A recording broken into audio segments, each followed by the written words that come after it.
अ, तर चला आज आपण नवीन टॉपिक शिकूया. टॉपिकचं नाव आहे short term regulation of blood pressure. या अगोदर आपण शिकलो की बाबा एखाद्या बॉडीमध्ये म्हणजे आपल्या बॉडीमध्ये ब्लड प्रेशर जर वाढलं तर ते कसं रेग्युलेट होतं, ठीक आहे, किंवा कमी झालं तर ते कसं रेग्युलेट होतं. त्याच्यामध्ये आपण दोन टाईप शिकलो होतो. पहिला शिकलेलो आपण इंटरमिडिएट टर्म कंट्रोल आणि दुसरं शिकलेलं आपण शॉर्ट टर्म कंट्रोल. ठीक आहे, बघा, शॉर्ट टर्म कंट्रोल रेग्युलेशन आणि इंटरमिडिएट टर्म कंट्रोल रेग्युलेशन. ठीक आहे, परत लॉंग टर्म कंट्रोल रेग्युलेशन, हे तीन टर्म आपण शिकणार आहोत. त्यातलं दोन शिकलो आपण अगोदर. आता ह्या व्हिडिओमध्ये मी तुम्हाला शॉर्ट टर्म कंट्रोल नक्की काय असतो, म्हणजे की एखाद्या पर्सनमध्ये जर ब्लड प्रेशर जर कमी होत असेल तर त्याचं रेग्युलेशन हे सेकंड्स आणि मिनिट्समध्ये कसं होतं, ठीक आहे, ते सांगणार आहे. आपण इंटरमिडिएट टर्म कंट्रोलमध्ये काय शिकलं की ज्या वेळेस बॉडीमध्ये ब्लड प्रेशर कमी होतं किंवा वाढतं तेव्हा ते जे ब्लड प्रेशर नॉर्मल लेवलला येतं म्हणजे असं रेग्युलेट होतं ते मिनिट्स टू आवर्समध्ये येतं, म्हणजे काही मिनिटांमध्ये किंवा काही तासामध्ये येतं. परंतु लाँग टर्ममध्ये काय होतं की लाँग टर्ममध्ये ज्यावेळेस आपला बॉडीमध्ये ब्लड प्रेशर कमी होतं किंवा वाढतं त्यावेळेस ते रेग्युलेट होतं ना काही दिवस किंवा काही महिने लागतात. जसं की फॉर एक्झाम्पल मी तुम्हाला मॅप दाखवला ग्राफ, की त्याच्यामध्ये सॉल्टचा इनटेक जर कमी आपण केला, ठीक आहे ना, हळूहळू जर कमी केला तर ऑटोमॅटिकली आपलं जे हाय ब्लड प्रेशर आहे ते आपलं लो म्हणजे नॉर्मल लेवलला येऊन पोचतं. पण त्याच्यामध्ये दिवस ते महिने लागतात आपल्याला ते रेग्युलेट करण्यासाठी.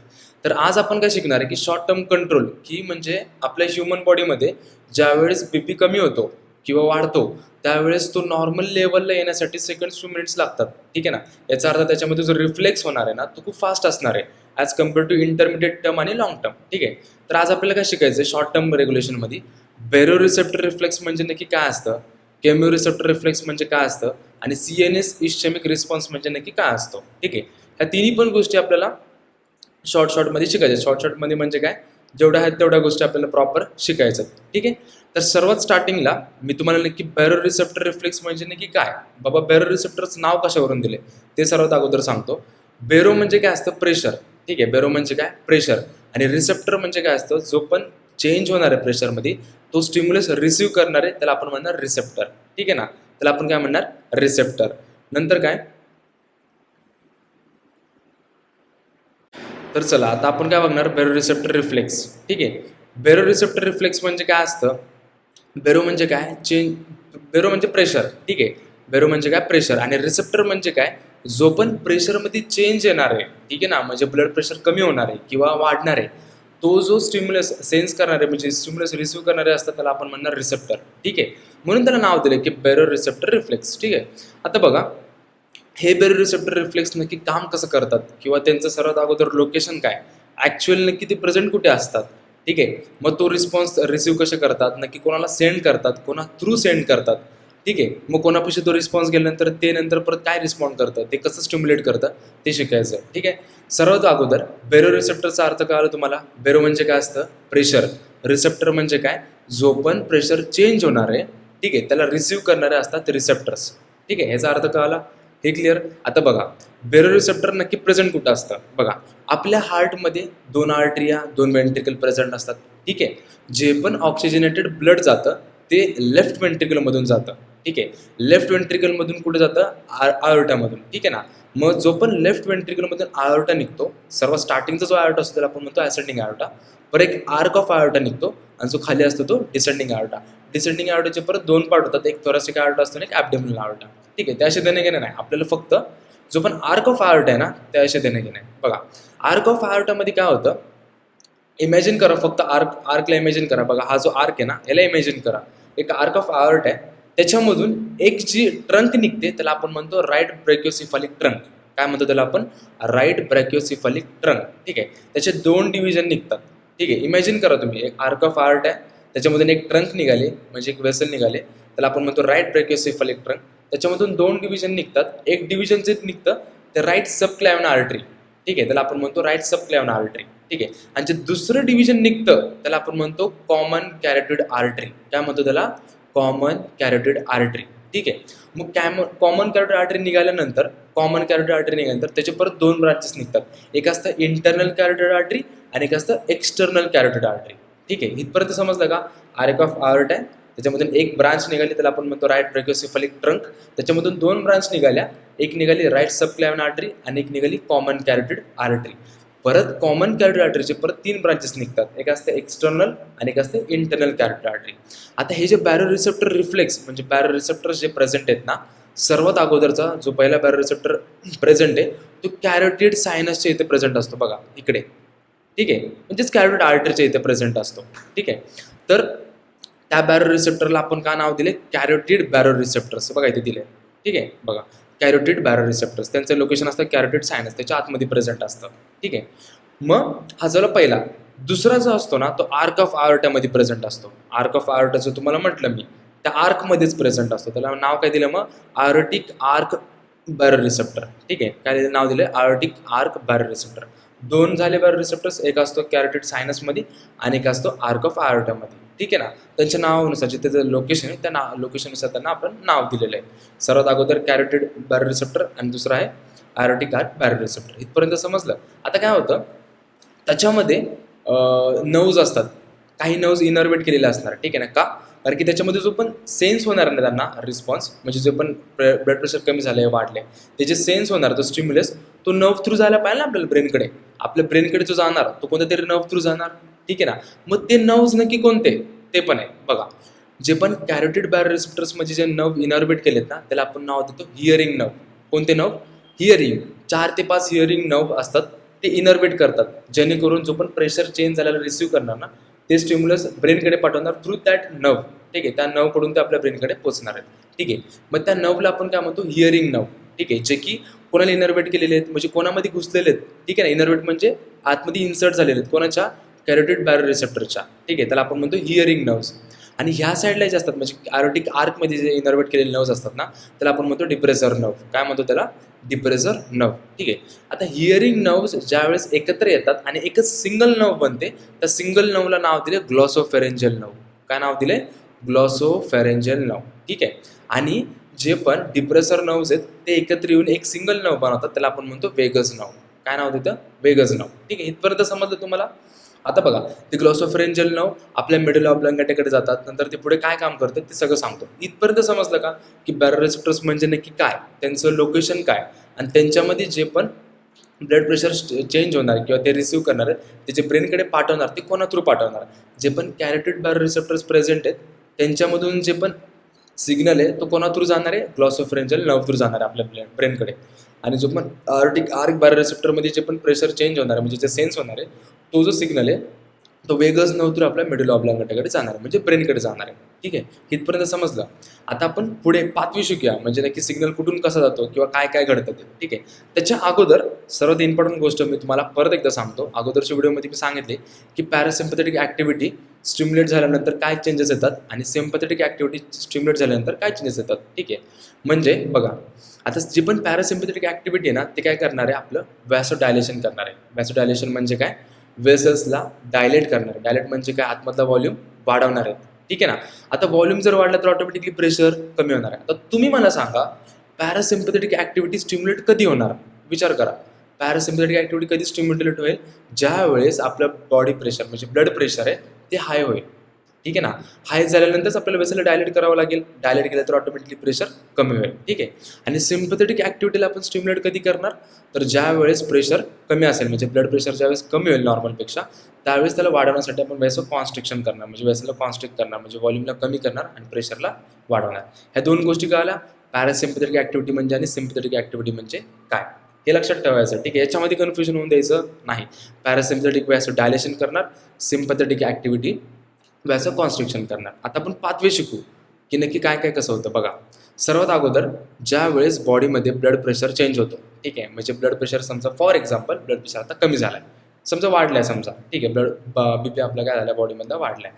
आता काय होतं, ज्यावेळेस बी पी वाढणार त्यावेळेस जे पण रिसेप्टर्स प्रेझेंट आहेत ना कॅरोटिड सायनसच्या इथे आणि आर्क ऑफ आयोर्टाच्या इथे ते स्ट्रेच होणार. का, कारण की बी पी वाढला आहे, येणारा जो ब्लडचा फ्लो आहे तो वाढला आहे, त्याच्यामुळे रिसेप्टर्स काय होणार, स्ट्रेच होणार स्ट्रेच होणार स्ट्रेच होणार, ठीक आहे. स्ट्रेच झाल्यानंतर तो जो सिग्नल आहे आपल्या मेडुला ऑब्लांगेटाकडे जाणार. आता जो पण सिग्नल कॅरोटिड सायनसमध्ये आहे, ठीक आहे, तिथलं रिसेप्टर स्ट्रेच झाल्यामुळे जो सिग्नल क्रिएट झाला ना तो ग्लॉसोफेरेंजियल नर्व थ्रू जाणार आहे. कुठे जाणार आहे, मेडुला ऑब्लांगेटाकडे, ठीक आहे. आणि जो पण आर्क ऑफ आयोर्टामध्ये जो पण सिग्नल आहे स्ट्रेच रिसेप्टर झाल्यामुळे तो सिग्नल वेगस नर्व थ्रू आपल्या मेडुला ऑब्लांगेटाकडे जाणार आहे, ठीक आहे. आता मेडुला ऑब्लांगेटामध्ये पण नक्की कुठे जाणार, तर न्यूक्लियस ट्रॅक्टस सोलिटरीसकडे जाणार. कोणाकडे? न्यूक्लियस ट्रॅक्टस सोलिटरियस. ठीक आहे, NTS लिहिले शॉर्ट फॉर्ममध्ये. काय त्याला म्हणतो आपण? न्यूक्लियस ट्रॅक्टस सोलिटरियस. ठीक आहे, त्याच्यामध्ये प्रेझेंट असतात व्हॅसोमीटर सेंटर. काय प्रेझेंट असतात? व्हॅसोमीटर सेंटर. आता व्हॅसोमीटर सेंटर काय करतं? सिम्पथेटिक ॲक्टिव्हिटी आणि पॅरासिम्पथेटिक ॲक्टिव्हिटीला स्टिम्युलेट करतं. ठीक आहे ना. आता याच्यामध्ये बघा, सर्वात अगोदर आपण काय पाहणार की BP नक्की कमी झाला आहे का वाढला आहे. ठीक आहे, त्यानुसार BP जर कमी झाला असेल किंवा वाढला असेल तर त्यानुसार व्हॅसोमीटर सेंटर सिम्पथेटिक ॲक्टिव्हिटी किंवा पॅरासिम्पथेटिक ॲक्टिव्हिटीला स्टिम्युलेट करणार आहे. ठीक आहे, आता आपण याच्यामध्ये एक्झाम्पल काय घेतलं? BP वाढला आपला. ठीक आहे, BP वाढल्यामुळे पहिलं एक्झाम्पल काय होणार? Stretch of barrow receptor increases. म्हणजे काय? बॅरो रिसेप्टर स्ट्रेच होणार, पहिली स्टेप. दुसरं काय होणार? स्ट्रेच झाल्यानंतर तो इम्पल्स कॅरोटिड सायनसकडून जो इम्पल्स आपला मेडुला ऑब्लांगेटा म्हणजेच न्यूक्लियस ट्रॅक्टस सोलिटरीसकडे जाणार. कोणातून जाणार? Glossopharyngeal nerve through. ठीक आहे, आणि दुसरं आर्क ऑफ आयोटामध्ये जो पण सिग्नल आहे तो जाणार न्यूक्लियस ट्रॅक्टस सोलिटरीस, पण कोणातून जाणार? Vagus nerve through. ठीक आहे, आता सिग्नल पोचल्यानंतर काय होतं? व्हॅसोमीटर सेंटर स्टिम्युलेट होतो. काय होतो? व्हॅसोमीटर सेंटर स्टिम्युलेट होतो. आता बघा, BP काय झाला आपला? वाढलाय. तर BP वाढलाय म्हटल्यावर आपल्याला व्हॅसोडायलेशन करावं लागेल. ठीक आहे ना. व्हॅसोडायलेशन केल्यामुळे काय होणार? ब्लड प्रेशर जे आहे ते एकदम नॉर्मलला येणार, म्हणजे कमी होणार. ठीक आहे, बघा आता मेडुला काय करणार? व्हॅसोमीटर सेंटर पॅरासिम्पथेटिक ॲक्टिव्हिटीला वाढवणार आणि सिम्पथेटिक ॲक्टिव्हिटीला कमी करणार. सिम्पथेटिक ॲक्टिव्हिटी म्हणजे काय? व्हॅसोकॉन्स्ट्रिक्शन कमी करणार आणि व्हॅसोडायलेशन वाढवणार.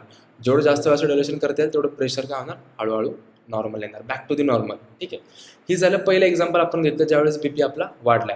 सेम ह्याच्या विरुद्ध होणार. BP ज्यावेळेस आपला कमी होणार त्यावेळेस जे पण बॅरो रिसेप्टर्स असतात ना ते स्ट्रेच व्हायचे जे असतात ना ते कमी स्ट्रेच होणार.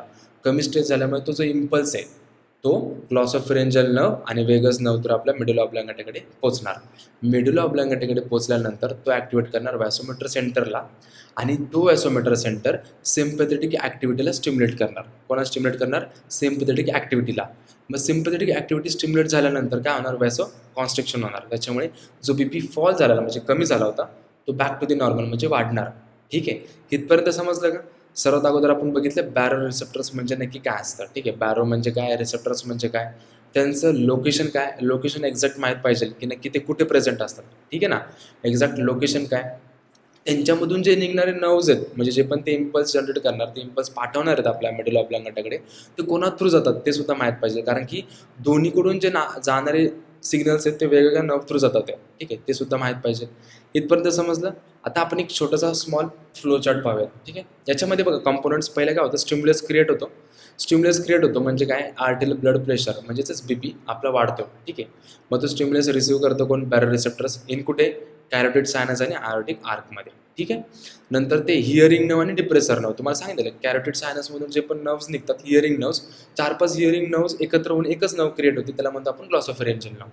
आणि इकडे पण सेम डिप्रेसर नर्व्ह 4-5 असतात, तिथून एकच नर्व्ह तयार होते, त्याला आपण म्हणतो वेगस नर्व्ह. ठीक आहे, ती एक 10th असते आणि एक 9th क्रेनियल नर्व्ह असतं. ठीक आहे, नंतर काय होतं? तो सिग्नल जातो आपल्या NTS कडे म्हणजे कुठे? न्यूक्लियस ट्रॅक्टस सोलिटरीसकडे.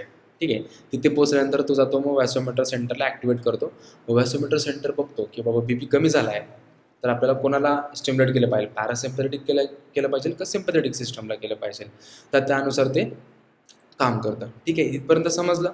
सिम्पल आहे. बॅरो रिसेप्टर रिफ्लेक्स सर्वात सिम्पल आहे. ठीक आहे, त्याचा एक फ्लो चार्ट एक लक्षात ठेवा. हा जरी फ्लो चार्ट तुम्ही लक्षात ठेवला तरी चालेल. ठीक आहे, आता याच्यामध्ये की पॉईंट काय दिलं आहे? की पॉईंट बघा तुम्ही इथे. की पॉईंट काय दिला आपल्याला? की ज्या वेळेस एखादा पर्सन झोपला आहे म्हणजे एखाद्यास आपण झोपतो बघा. ठीक आहे, रात्रीचं झोपले, सकाळी उठताना काय होतं? झोपल्यानंतर आपलं ब्लड प्रेशर नॉर्मल असतं पूर्ण बॉडीचं, पण अचानक आपण जर अचानक उठलो तर थोडंसं फिरल्यासारखं होतं. आपल्या अप्पर बॉडीचं जे पण ब्लड प्रेशर आहे ना ते कमी होतं, फॉल होतं. आता मला तुम्ही सांगा त्या कंडिशनमध्ये ब्लड प्रेशर आपला मिनिट्स टू सेकंड्समध्येच रेग्युलेट झाला पाहिजे ना. आता तो जो फॉल झालेला ब्लड प्रेशर आहे तो लगेच आपल्या मिनिट्स टू सेकंडमध्ये रेग्युलेट होतो. म्हणजे ते जे काम आहे ना करण्याचं बॅरो रिसेप्टर्स करतात.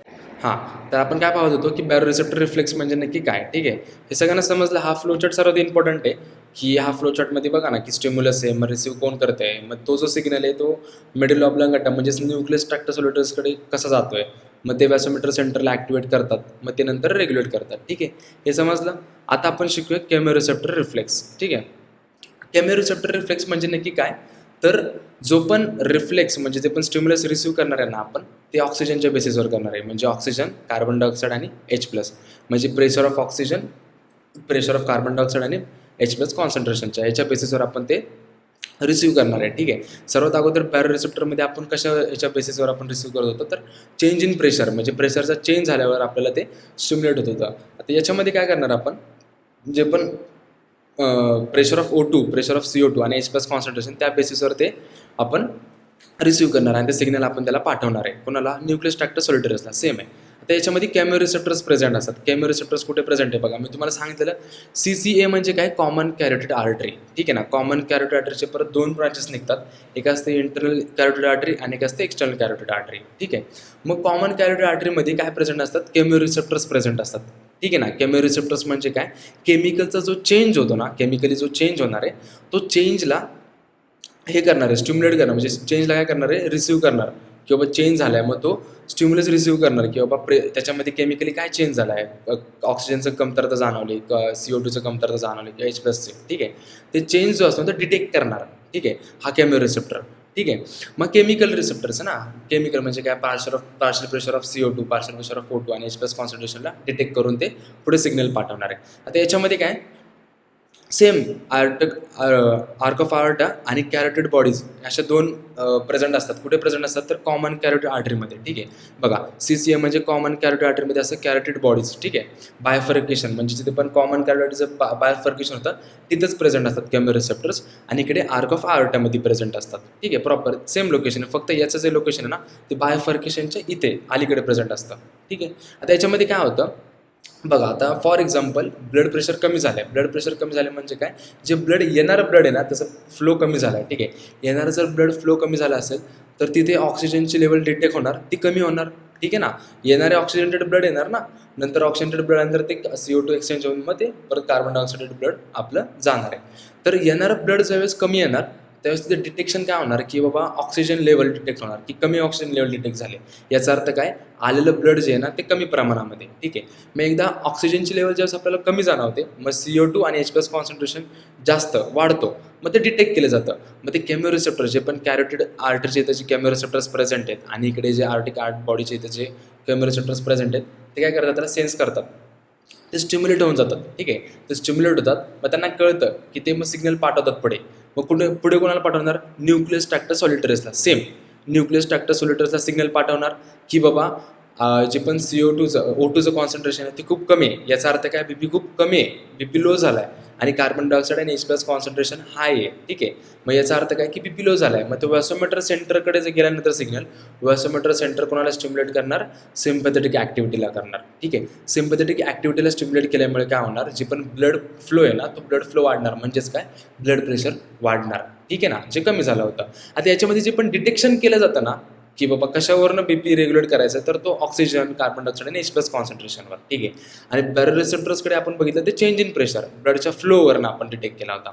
याच्यामध्ये काहीच फरक नाही, फक्त एवढं लक्षात ठेवायचं की कॅरोटिड बॉडीज प्रेझेंट असतात, आर्टिक बॉडीज प्रेझेंट असतात, आणि इथे जे रिसेप्टर्स प्रेझेंट आहेत त्याला आपण नाव दिले कॅमिओरिसेप्टर रिफ्लेक्स. ठीक आहे. त्याच्यामध्ये जर समजा ऑक्सिजन लेवल लो असेल आणि कार्बन डायऑक्साईड आणि H+ कॉन्सन्ट्रेशन हाय असेल, तर याच्यावरनं काय तिथं अंदाज लागणार, की बाबा BP जो आहे ना तो लो आहे. ठीक आहे. BP लो आहे म्हटल्यावर तो सिग्नल जाणार कुठे, न्यूक्लियस ट्रॅक्टर सॉलिटरीसकडे. न्यूक्लियस ट्रॅक्टर सॉलिटरीस तो सिग्नल पाठवणार व्हॅसोमीटर सेंटरला. व्हॅसोमीटर सेंटरकडे सिग्नल आला की नंतर ते काय करणार, सिम्पॅथेटिक ॲक्टिव्हिटीला स्टिम्युलेट करणार. सिम्पॅथेटिक ॲक्टिव्हिटी स्टिम्युलेट झाल्यानंतर व्हॅसो कॉन्स्ट्रिक्शन होणार, म्हणजे ब्लड वेसल्स कॉन्स्ट्रिक्ट होणार, त्याच्यामुळे ब्लड फ्लो वाढणार आणि ऑक्सिजनची लेवल तिथे ऑटोमॅटिकली वाढणार. ठीक आहे. बघा, detects chemical changes, sends signals to brain, activates compensatory response आणि रिस्टोर्स द ब्लड प्रेशर. ठीक आहे. तेच दिलेलं आहे. ह्याला आपण काय म्हणणार, कॅमिओरिसेप्टर रिफ्लेक्स. ठीक आहे. सर्वात अगोदर आपण शिकलो बॅरोरिसेप्टर, नंतर शिकलो कॅमिओरिसेप्टर आणि आता शिकणार आता CNS इश्चॅमिक रिस्पॉन्स. ठीक आहे. आता CNS इश्चॅमिक रिस्पॉन्स म्हणजे काय, हा लास्ट डिच रिस्पॉन्स आहे. लास्ट डिच रिस्पॉन्स म्हणजे काय, एक आपण म्हणतो ना, एकदम एमर्जन्सी कंडिशनला हा रिस्पॉन्स सुरू होणार आहे. ठीक आहे. एकदम एमर्जन्सीला, म्हणजे की नॉर्मली जर म्हटलं, समजा नॉर्मली BP आपला कमी झाला आणि त्याला जर रेग्युलेट करायचं तर बॅरोरिसेप्टर्स काम करतील, त्याच्यानंतर कॅमिओरिसेप्टर्स करतील, आणि एकदम अर्जंट एमर्जन्सी कंडिशनला जर आपण म्हटलं ना तर CNS इश्चॅमिक रिस्पॉन्स काम करतो. याच्यामध्ये काय होतं, ज्यावेळेस सेव्हिअर हायपोटेन्शन होतं. सेव्हिअर हायपोटेन्शन म्हणजे काय, मीन आर्टरियल प्रेशर आपल्या 80 mm/H असतो. ठीक आहे ना, 80 to 100 mm/H असतो. त्याच्यापेक्षा कमी म्हणजे काय, 70-60. ठीक आहे.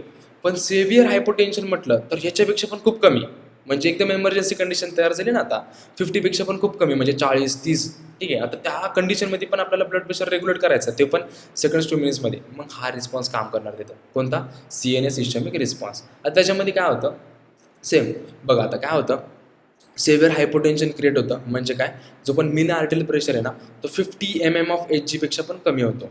काय म्हटलं मी सेव्हिअर हायपोटेन्शन होतं मीन आर्टियल प्रेशर 50 mm/Hg पेक्षा पण खूप कमी होतो. ठीक आहे.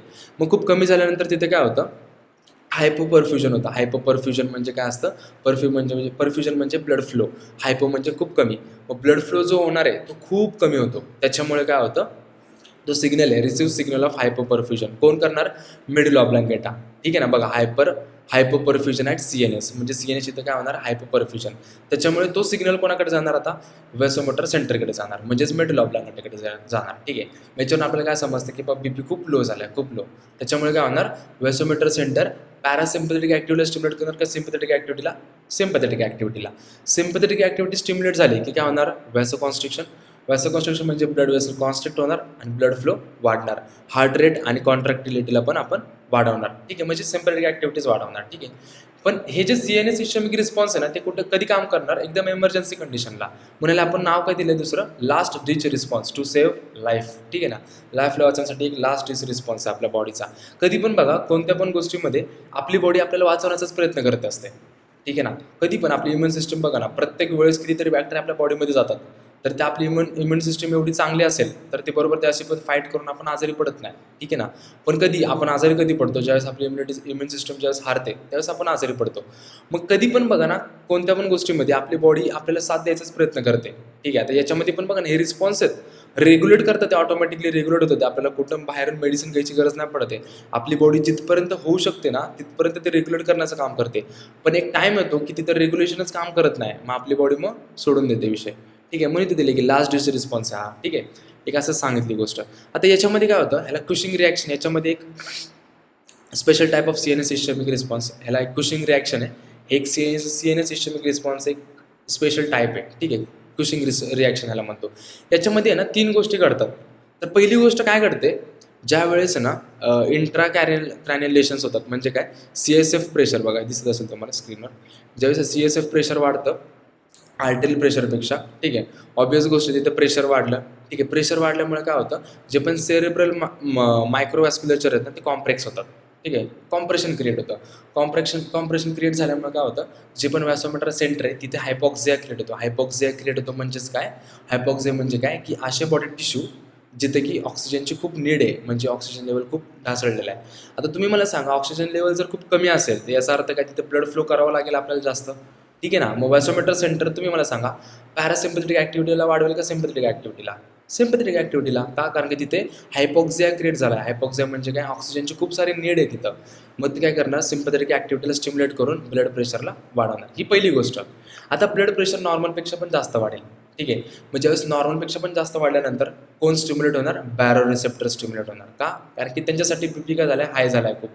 ठीक आहे. म्हणजे BP हाय होणार आहे. ठीक आहे. सर्वात अगोदर काय होणार व्हॅसोमीटर सेंटर BPला जो कमी झाला हायपॉक्झिया क्रिएट झाला आहे तो ऑक्सिजन नीड पूर्ण करणार मग BP वाढवणार. BP वाढेल पण नॉर्मलपेक्षा पण जास्त होईल. मग नॉर्मलपेक्षा जास्त झाल्यानंतर BP खूप वाढेल. BP वाढल्यानंतर सेम बॅरोसेप्टर्स ते परत व्हॅसोमीटर सेंटरला परत ॲक्टिवेट करतील आणि त्याच्यामुळे जे पण पॅरासिम्पॅथेटिक ॲक्टिव्हिटीला स्टिम्युलेट करून BP आपला नॉर्मल लेवलला आणतील म्हणजे कमी करतील. हा दुसरा रिस्पॉन्स. आणि थर्ड जो रिस्पॉन्स असतो ना जो कॉम्प्रेशन झाल्यामुळे म्हणजे CSF प्रेशर वाढल्यामुळे ना तिथे इरेग्युलर व्हेंटिलेशन होतं आपल्या लंग्समध्ये. ठीक आहे ना. जे पण व्हेंटिलेशन होणार ते इरेग्युलर आहे. हे 3 आहेत.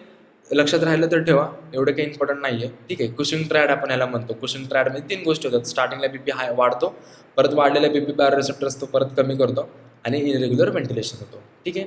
कळलं का. आता याच्यामध्ये सर्वात अगोदर आपण शिकलो होतो बॅरोरिसेप्टर्स नंतर शिकलो आपण केमोरिसेप्टर्स. ठीक आहे. आणि नंतर शिकलो आपण CNS इस्चेमिक रिस्पॉन्स. ठीक आहे. तर फर्स्ट लेक्चरमध्ये आपण काय शिकलो इंटरमिडिएट टर्म कंट्रोल नंतर शिकलो लॉंग टर्म कंट्रोल आणि थर्डमध्ये आपण शिकलो शॉर्ट टर्म कंट्रोल. ठीक आहे. जरी काय डाऊट वगैरे आला तर कमेंटमध्ये मला सांगा. ठीक आहे. ते गोष्टी क्लिअर होतील. ठीक आहे. थँक्यू.